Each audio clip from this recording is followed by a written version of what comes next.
Hey, tonight we're going to Paris. Not the Paris you see on postcards, with lovers kissing by the sand and the Eiffel Tower glittering like a cheap souvenir. We're going to the other Paris, the one that surfaces after the last metro has rattled into its tunnel and the city finally takes a breath. Imagine standing on a corner in the 8th arrondissement. The streetlights are a soft, hazy gold, bleeding on the wet cobblestones. The air is cool and smells of rain-soaked stone and the faint perfume drifting from a darkened boutique. You hear the distant sigh of a street cleaner, the soft clink of a bottle from a closing bistro, and maybe, just maybe, the faintest sound of a plant breathing, coming to life in the quiet corners where the city keeps its secrets. Somewhere in a modest apartment in the suburbs, a man named Aomar Ait Khedache is looking at a screen. He's not a gangster. He is, by trade, a craftsman of sorts, a man with patient hands and an eye for weakness. But the object of his study tonight isn't a blueprint or a schematic. It's the Instagram feed of Kim Kardashian, and he's about to orchestrate a performance no one will ever forget. You probably wouldn't last 5 minutes on his crew, not because of the danger, but because of the incredible, maddening stillness you'd have to find inside yourself, the patience of a spider, the silence of a stone. So before we get started, take a moment, settle into that quiet place where you feel most at ease. Let your shoulders drop and your mind soften. Let me know in the comments where you're listening from tonight. Dim your time, settle in, and let's slip into the heart of this thing together, like a whisper in a sleeping house. The social club smells faintly of stale cigar smoke and mint tea. A cheap electric heater glows orange in the corner, pushing warm air that does little to fight the damp chill of the Parisian autumn. A television mounted in the corner plays a football match with the sound turned off, the players moving like silent, frantic ghosts. Aomar sits at a small formica table in the back, a glass of water untouched before him. The condensation traces a perfect circle on the tabletop. He watches the ring of water as if it holds a secret. He is a man who finds meaning in small, perfect details. Paris, below the thin glass of the window, is a slow-moving river of light and noise. The city, famous for its grand pronouncements and its loud beauty, hums with a restless energy. The tourists call it vibrant, the rich call it thrilling. But Aomar knows better. It's not vibrant. It's distracted. And a distracted city is a city full of open doors. He's in his 60s. His face is a roadmap of a life lived in the margins. His eyes hold the weary calm of a man who has seen the predictable patterns of human behavior play out time and time again. But tonight, under the weight of an idea so simple and so audacious it feels like destiny, he feels timeless. The air holds a kind of pressure, like a secret that's about to break. Not with a crash, but with that quiet, satisfying click of a lock finally giving way. Behind him, the door creaks. His associate, a man we'll call Eunice, slides into the chair opposite. He is built like a boulder, a man whose physical presence does most of his talking for him. He's nervous in a way that settles in his hands, which he keeps clenching and unclenching under the table. "They're here," he says, his voice a low gravel. Aomar doesn't turn. He slowly lifts his glass of water, takes a small sip, and sets it back down, perfectly aligned with the wet ring on the table. Only then does he look up. Across the room, a group of men wait. They're not from the social club. They're the crew. Men like him, from another time. Men in their 50s, 60s, even 70s. One of them, Didier, has grandchildren older than the police officers who now patrol these streets. Their hands are rough, their eyes are patient. They wear casual jackets and expressions carefully balanced between professional respect and the deep skepticism of men who have seen too many perfect plans fall apart. They're not here for small talk. They're here to see if this quiet, thoughtful man is for real. This was Aomar Ait Khedache, the architect of a plan born from a smartphone screen and a deep understanding of old-world vulnerabilities. He ruled his small circle not like a boss, but like a meticulous watchmaker who hated crooked gears and imprecise movements. He was about to apply that same precision to a fortress of modern celebrity. The silence he cultivates wraps around the men like a blanket. It's not threatening, it's calming. It says, we will not rush. We will not make mistakes. The conversation is brief, whispered, almost reverent. They discuss the target, the Hotel de Portales, a private residence so exclusive it doesn't even have a name on the door. They talk about the security, one primary bodyguard, a man named Pascal Duvier, formidable, loyal, but only one man. The conversation circles again and again back to the ring, the 20-carat Lorraine Schwartz diamond, a stone so ostentatious it had become a character in its own right, a silent star of Kim Kardashian's social media feed. Aomar listens more than he speaks. His fingers tap the table, a slow, steady rhythm. 1, 2, 3, 4. The rhythm of a patient heart. Her social media is a map, one of the men says, a technology skeptic veteran named Pierre with a mix of awe and disgust. She shows the world the ring, then she shows the world the restaurant she is eating in, then the car she is riding in. She is leading us by the hand. Aomar looks up, his eyes holding Pierre's. She is not leading us, he says softly. She is leading everyone. That is the beauty of it. In a world where everyone is watching, no one is really seeing. There's a pause, not a challenge, just the sound of professionals absorbing a new philosophy. This old man doesn't speak like a thug. He speaks like a poet of crime. His stillness is more persuasive than any threat, his logic more compelling than any promise of wealth. It's deliberate, like he's explaining the laws of physics to a room full of men who have only ever understood gravity by falling. After the meeting, Aomar walks home. He takes the long way, through a small park where the swings creak in the wind like tired ghosts. He passes the small workshop where he once fixed watches and repaired jewelry, his official trade for many years. He was good at it. He liked the focus it required, the delicate work of putting tiny, complex things back in order. In a way, this heist is the same kind of work, just on a much, much larger scale. He climbs the stairs to his modest apartment. He does this every night. He returns to the place where the world has no agenda, where the city becomes a distant hum, where he can feel the weight of his plan without anyone seeing his shoulders tense. Tonight he opens his laptop, not for entertainment, for work. He scrolls through the endless feed of images, the parties, the dresses, the private jets, and the jewels. Always the jewels. He isn't blinded by the glamour. He is looking for patterns. He notices she often travels with a core collection. He sees the clasps on the necklaces, the settings of the rings. He knows from his years as a jeweler which ones are easy to remove, which ones are difficult. He is not just planning a robbery. He is performing an appraisal from 1,000 miles away. His phone buzzes, a message from an unknown number. Bicycles are secured. He deletes it without replying. The plan was not complicated. In fact, its strength was its simplicity. It was a plan from another time, a plan built on analog principles in a digital world. They would not hack an alarm system. They would not cut through a vault. They would walk through the front door. They would be firm, but quiet. And they would take what was, in their view, being so carelessly offered. The heart of the plan was the disguise. Police officers. In a city like Paris, still jumpy from recent terror attacks, a police uniform was a cloak of invisibility. It deflected questions. It demanded compliance. No one would challenge 5 officers in the middle of the night. It was the perfect key for a lock that wasn't even aware it was a lock.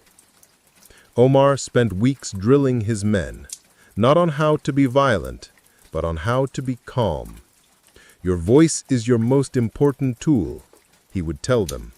Speak with authority, but without anger. Move with purpose, but without haste. We are not breaking in, we are arriving. They studied the hotel, not from blueprints, but from the street. Two of the men, Didier and Pierre, both looking like retirees out for a stroll, would walk past the building at all hours. They noted the concierge's habits.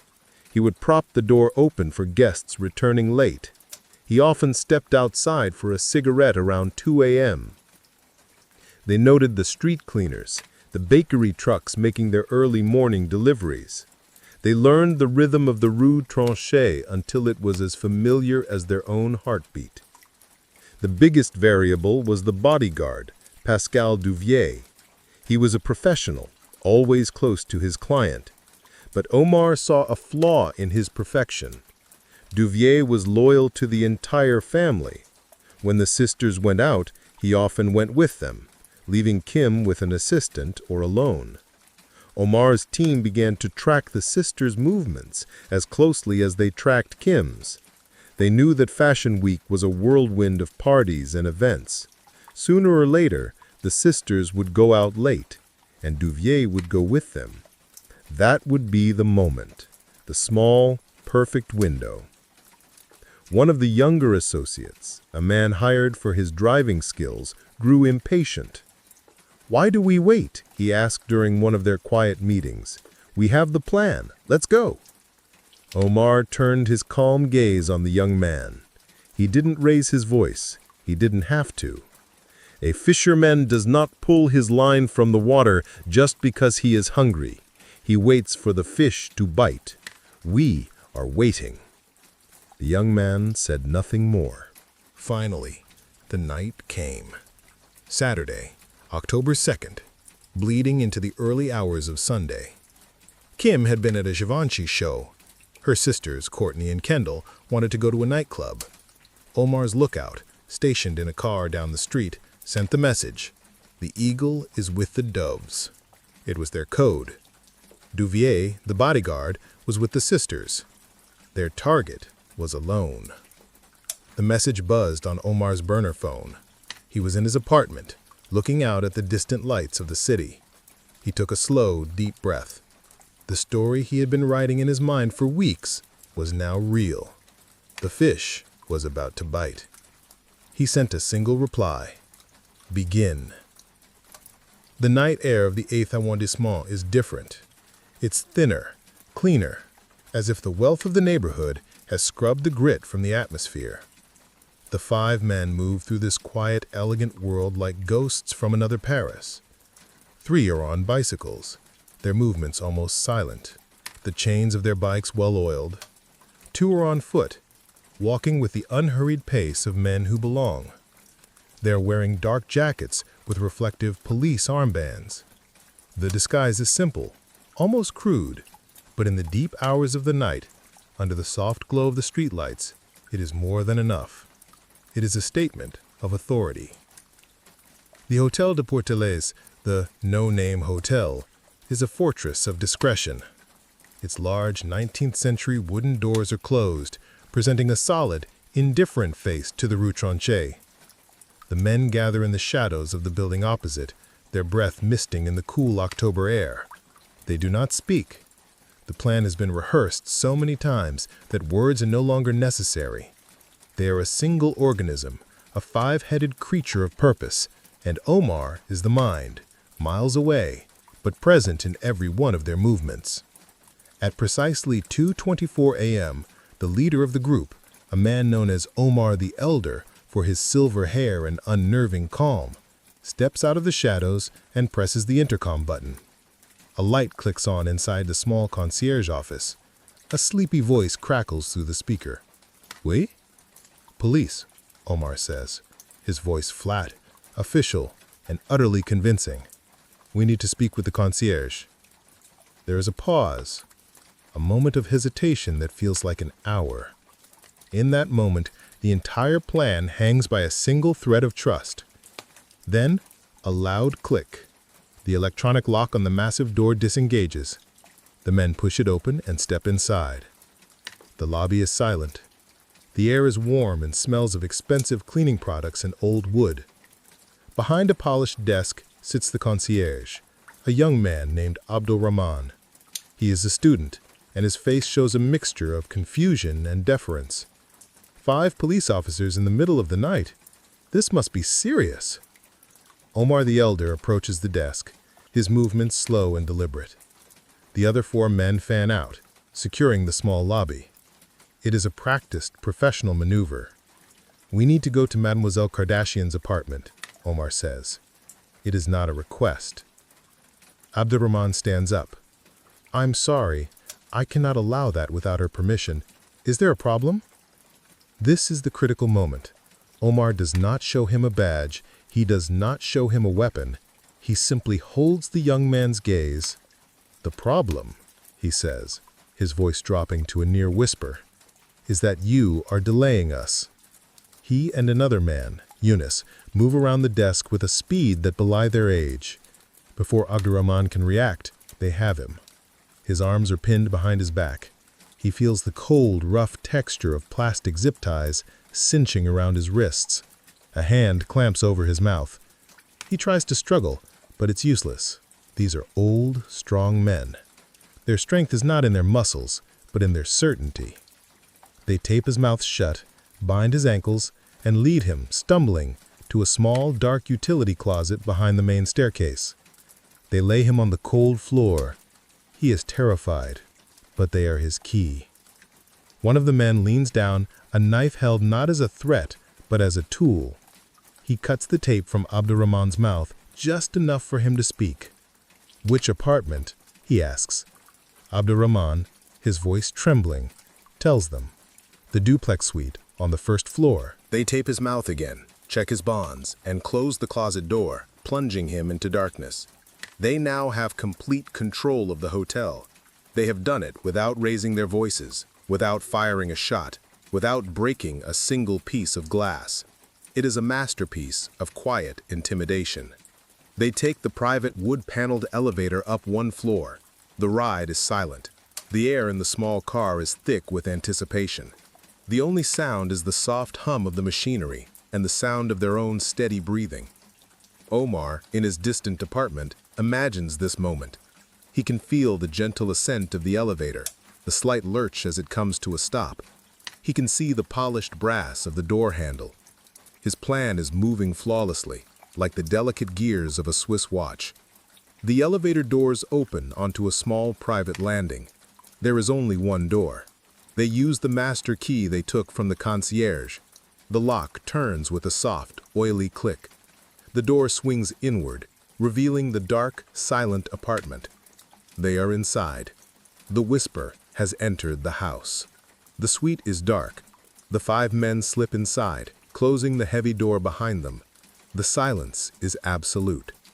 Downstairs, the living area is filled with the ghostly shapes of expensive furniture. They move with the quiet confidence of wolves entering a fold. 2 men stay downstairs to stand guard and search for valuables. 3 of them, led by Omar the Elder, begin to climb the wooden staircase. Their footsteps are heavy on the stairs. They are not trying to be stealthy anymore. They are here to create shock, to control the situation through sudden, overwhelming presence. Upstairs, in her bed, Kim Kardashian is drifting in that hazy space between sleep and waking. She hears the thud of boots on the stairs. Her first thought is that it's her sister Courtney and their friend coming back from the club, stumbling and laughing. Annoyed, she calls out, her voice thick with sleep. "Hello?" Silence. The footsteps stop for a moment, then continue, faster now, more purposeful. A cold wave of fear washes over her. She knows with a primal certainty that something is terribly wrong. She reaches for her phone on the bedside table to call her bodyguard, but she's too late. The bedroom door flies open, crashing against the wall. 2 men fill the doorway. They are dressed in black. Their faces are hidden behind the blank, terrifying anonymity of ski masks. The 3rd man, just behind them, has a gun. The world seems to slow down. The soft light from the street filtering through the window illuminates the scene in a dreamlike, horrifying tableau. She is in her bathrobe. She is alone, and these men are moving toward her. She tries to scream, but the sound catches in her throat. They grab her from the bed, their gloved hands rough on her arms. They are shouting at her in French, a language she barely understands. The words are harsh, guttural. She can only make out one, repeated over and over. La bague, la bague. The ring. She is sobbing, pleading with them in English. Please, don't kill me. I have babies. One of the men, the one holding the gun, seems to understand. He is impatient. He presses the cold muzzle of the pistol against her temple. The sensation is electric, absolute. In that moment, she is no longer a celebrity, no longer a brand. She is a woman who is certain she is about to die. Through her tears, she points a trembling finger at the bedside table. The ring, she manages to say. It's there. One of the men lunges for it. He snatches the enormous diamond ring, a stone the size of a quail's egg. He holds it up for a second, its facets catching the dim light, and then shoves it deep into his pocket. It is the prize, the object that set this entire audacious plan in motion.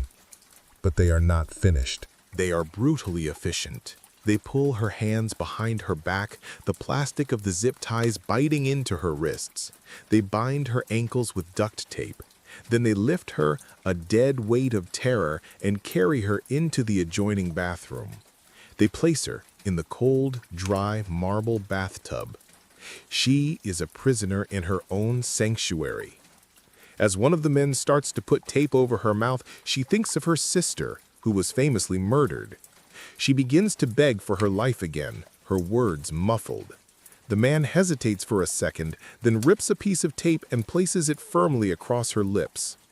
The last thing she sees before he leaves the bathroom is his eyes, cold and focused, through the holes in his ski mask. She is left in the dark, her heart hammering against her ribs, listening. She can hear them moving through the apartment, the sound of drawers being ripped open, the sound of objects being thrown to the floor. They are not searching randomly, they are looking for the jewelry box. Omar had seen it in the background of one of her social media posts, a detail no one else would have noticed. They find it. She hears a muffled exclamation of success. Then, the sound of her precious things, her collection of treasures worth millions, being unceremoniously dumped into a bag. Each clink of metal, each soft thud of a jewel hitting fabric is a violation. The entire event, from the moment they entered the bedroom to the moment they are ready to leave, takes less than 10 minutes. It is a whirlwind of controlled, professional violence. The men gather at the bottom of the stairs. They have a backpack, now heavy with treasure. They have cash they found in a purse. They have the ring. They have executed Omar's plan to perfection.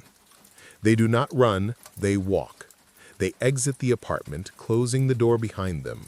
They descend the stairs, their job done. They walk out the front door of the Hotel de Portoreles and melt back into the Paris night from which they came. Their escape is a poem of simplicity. No screeching tires, no high-speed chase. They get on their bicycles. Imagine the image, surreal and almost comical. 5 aging men, dressed like police, pedaling away from a multi-million-dollar jewel heist on push bikes. They ride through the empty streets, the cool night air a balm on their faces, flushed with adrenaline. They are silent ghosts, their work done, now simply fading away. A few blocks from the hotel, one of them, perhaps in his haste, fumbles. A small, heavy object falls from his pocket, hitting the pavement with a soft clink that is lost in the quiet hum of the city. It is a diamond cross pendant, a small, almost insignificant part of the loot, a tiny mistake, a single dropped stitch in a nearly perfect tapestry. They find their rendezvous point, a waiting car, driven by the impatient young associate. They throw the bicycles into a nearby hedge, get in the car and speed away, leaving the silent, sleeping heart of Paris behind them. The whisper has come and gone. In the cold marble bathtub, Kim Kardashian lies in the terrifying silence. The apartment is still. The men are gone. For a moment, she is paralyzed by fear. Then a stronger instinct takes over: survival. She begins to fight. She struggles against the zip ties, twisting her hands, her wrists screaming in protest. The plastic cuts into her skin, but she doesn't stop. Her hands are small. With a final desperate wrench, she feels one hand slip free. The relief is immense. She tears the duct tape from her mouth, gasping for air. Her hands are free. She unties her ankles. She is shaking, crying, but she is alive. She stumbles out of the bathroom, her legs unsteady, and runs onto the balcony. She screams into the night, a raw, desperate cry for help. The silent, elegant hotel is about to become the loudest, most watched crime scene in the world. And Aomar, in his quiet apartment miles away, finally allows himself a small, thin smile. The watchmaker has built his masterpiece, and it is ticking perfectly. The aftermath of a perfect whisper is a deafening roar. Within minutes of Kim's screams, the quiet Rue Tronchet is flooded with the flashing blue and red lights of the gendarmerie. The silence is shattered by the crackle of radios and the sharp, urgent voices of police officers. The Hôtel de Portelaise, a fortress of anonymity, is suddenly the brightest, loudest spot in all of Paris. Aomar is not there to see it, but he can picture it perfectly. He sits in his dimly lit apartment, the city's distant globe painting faint patterns on his wall. He does not turn on the television. He does not check the internet. He knows that the first reports will be a storm of chaos and misinformation. His work is done. Now, he must do the most difficult thing of all: be still. He must become just another old man in a quiet suburb, a ghost who was never there. His crew arrives an hour later, not together, but one by one, slipping through the back entrance of the building like shadows. They bring with them a single heavy backpack and the electric hum of adrenaline. They gather in Aomar's small kitchen. No one speaks. Yunus, the man built like a boulder, unzips the backpack and carefully, almost reverently, pours the contents onto the worn linoleum table. The jewels spill out, a river of light in the dim kitchen. They glitter under the single bare light bulb with an almost violent beauty. There are necklaces that look like frozen waterfalls, earrings that sparkle like captured stars, and bracelets of heavy, buttery gold. And then there is the ring. Yunus places it in the center of the pile. It is obscene in its perfection. The 20-carat diamond is not a stone. It is a monument. It silences the room. The men who have spent their lives in the pursuit of such things can only stare. This is the moment of victory, but there is no celebration, no champagne, no shouting. These men are craftsmen, and this is simply the raw material for the next phase of their work. Aomar looks at the pile not with greed, but with a cool professional eye. "It is beautiful," he says, his voice quiet, "and now it must disappear." The process of making $10 million in jewels vanish is an art form in itself. The gold must be melted. The famous settings, instantly recognizable, must be destroyed. The smaller diamonds can be sold, a few at a time, into the labyrinthine markets of Antwerp, where questions are considered impolite. But the big stone, the ring, is a problem. It is too famous. It is like trying to sell the Mona Lisa's smile. Aomar has a plan for this too. The stone will not be sold. It will be given to a man who specializes in such things, a man who will take it to a hidden workshop and recut it. He will shave off carats, change its famous emerald shape, and break it down into several smaller anonymous diamonds. It is a brutal act, like dismembering a masterpiece, but it is necessary. The loud, singular identity of the ring must be silenced, broken into 1,000 tiny whispers that can be scattered to the wind. Meanwhile, back in the 8th arrondissement, the French police are beginning their own meticulous craft. The BRB, the elite anti-gang unit, are men and women who, like Aomar, are students of systems. They begin to deconstruct the crime, piece by piece. They find the bound concierge, Abdulrahman, and get his statement. They speak to a traumatized Kim Kardashian.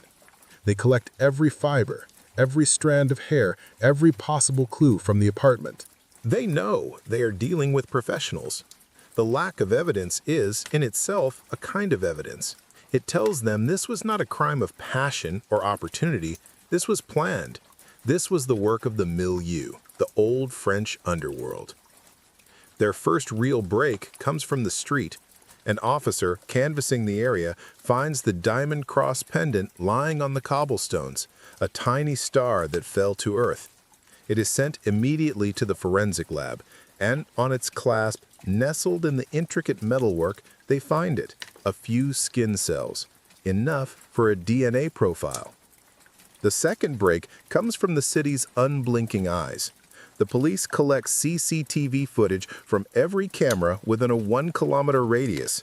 For weeks, they sit in darkened rooms, their faces illuminated by the gray glow of monitors, watching the city's ghosts. They see the 5 men on bicycles, their police armbands glinting. They painstakingly trace their route, frame by frame, from one camera to the next. They watch them ride to a spot in a northern suburb where they abandon the bikes. And they see a car, a dark Renault, pulling away from that same spot just minutes later. They get a partial license plate. The investigation is a slow, grinding process. It is a war of patience. The police have the technology, the manpower, the vast resources of the state. Aomar and his crew have only one defense: silence. They go back to their quiet lives. Didier goes back to playing with his grandchildren. Pierre goes back to his walks by the canal. Aomar goes back to his social club, drinking his glass of water, watching the football on the silent television. They are hiding in plain sight. But the DNA is a ticking clock. The police run the profile through their national database. At first, there is no match, but the profile is there, a digital ghost waiting for a name.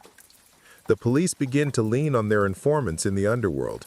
The whispers that Aomar created are now being answered by other whispers. The name of Aomar Ait Khedache begins to surface. An old-timer, a man known for his meticulous planning, a man who has been quiet for too long. He fits the profile perfectly. They put him under surveillance. They watch his quiet life. They see him meet with Eunice, with Didier, with the others.